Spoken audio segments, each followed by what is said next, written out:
Você já se sentiu cercado de gente, mas completamente sozinho? Eu vou te mostrar como enxergar a verdade por trás das máscaras e evitar que as pessoas erradas acabem com você. Você está numa lanchonete com alguém. A conversa flui, mas tem algo estranho no olhar da pessoa. Ela ri, mas a risada não chega nos olhos. Você pergunta se está tudo bem e ela solta um "tô tranquilo", rápido demais. Você sente que tem algo ali, mas não sabe o quê. É como se ela estivesse atuando. E o pior, ela mesma acredita no personagem. Estudos mostram que mais de 60% das pessoas escondem traumas profundos por trás de sorrisos e frases prontas. E o pior, nem elas percebem que estão presas num personagem que criaram para sobreviver. Neste vídeo, você vai aprender a identificar os sinais escondidos, os silêncios, os gestos, os exageros, e nunca mais vai cair em jogos emocionais. Vai desenvolver clareza, empatia e a se proteger emocionalmente. Nietzsche dizia que todo espírito profundo precisa de uma máscara. Não como ofensa, mas como um alerta. Não confunda o que alguém mostra com quem ele é de verdade. A superfície é só um escudo. A bondade exagerada pode esconder medo de rejeição. A força aparente pode camuflar um medo desesperado de ser visto como fraco. E o mais curioso? Nem a própria pessoa percebe que está se escondendo. A maioria está atuando num teatro que começou na infância.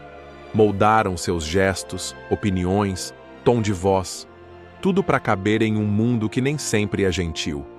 E é por isso que muitas vezes elas não estão se escondendo de você, estão fugindo delas mesmas. Mas se você observar com atenção, vai ver as rachaduras. Aqueles segundos de silêncio antes de responder. O desvio de olhar, a risada forçada, a mudança repentina de assunto. São nesses momentos que a máscara escorrega. Nietzsche nos deu muitas verdades psicológicas. Uma delas: o que a pessoa odeia nos outros é muitas vezes o que ela tenta esconder em si. Aquela pessoa que detesta a arrogância talvez esteja insegura com o próprio valor. Quem aponta mentirosos o tempo todo talvez esteja fugindo de uma verdade dolorosa. E o silêncio? O silêncio diz muito. Quando alguém responde de forma curta, muda de assunto ou evita vulnerabilidade, está dizendo tudo sem dizer nada. Outro ponto profundo: quem grita virtude o tempo todo, muitas vezes esconde vaidade. Nietzsche chamava isso de vontade de poder disfarçada. E quem mente para você? Primeiro mentiu para si. O "tô bem", "já superei", "não ligo mais", são frases repetidas tantas vezes que viraram escudo. Não são maldade, são mecanismos de defesa. Então, quando você sentir que algo não bate, não julgue. Entenda que aquela pessoa provavelmente vem tentando se proteger há anos. Tem também aqueles que precisam se sentir superiores. Estão sempre competindo, querendo controlar tudo. Isso não é força, é medo. Por trás de cada coroa tem uma criança assustada. Quando alguém exagera, não ligo para a opinião de ninguém. Sou sempre feliz. Desconfie. Exagero é o ego tentando esconder a dúvida. É o grito tentando calar o vazio.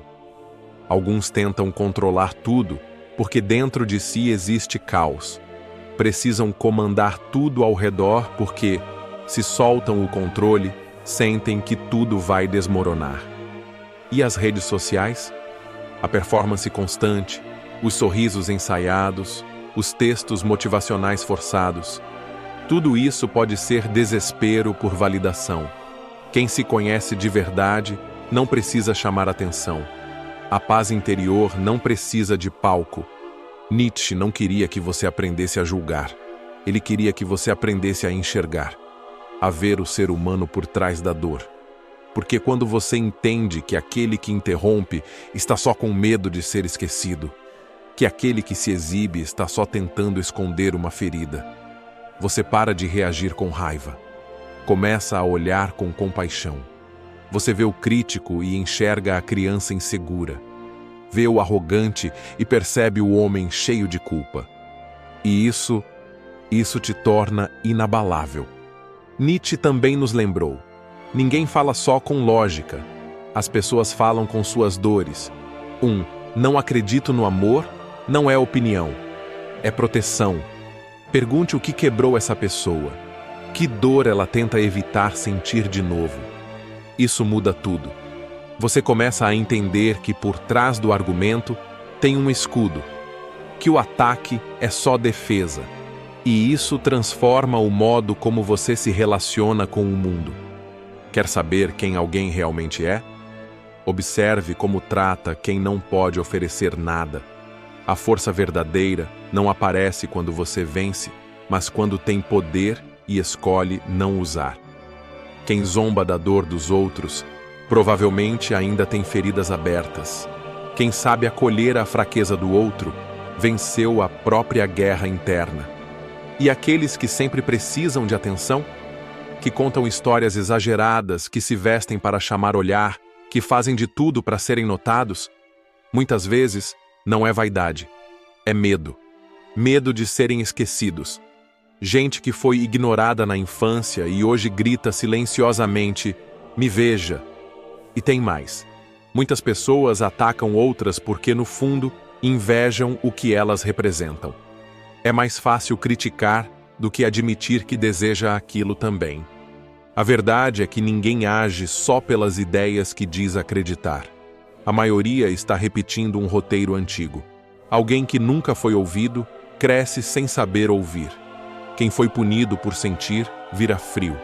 Quem teve que conquistar amor, passa a implorar atenção até quando está sendo destruído. Não é sobre crença, é sobre sobrevivência. Por isso, quando você quiser entender alguém, pergunte: quem essa pessoa teve que ser para sobreviver? Porque no fim, os padrões não são só hábitos, são confissões. A pessoa que foge quando as coisas ficam íntimas, que vive ocupada, que flerta, mas nunca se entrega, está dizendo: é assim que me protejo. Foi aqui que me machuquei. É isso que tenho medo de viver de novo. Nietzsche nos convida a escutar com mais do que os ouvidos, observar além das palavras. E quando você faz isso, para de julgar, começa a entender, vira espelho, não arma. Escolhe enxergar e ainda assim oferecer gentileza. E isso é o que te torna realmente poderoso. Porque no fim das contas, tudo que você enxerga nos outros, as feridas, os padrões, os escudos, também existem em você. Ver o outro com clareza é, na verdade, começar a se lembrar de quem você é. Nietzsche não queria só que você observasse. Ele queria que você despertasse.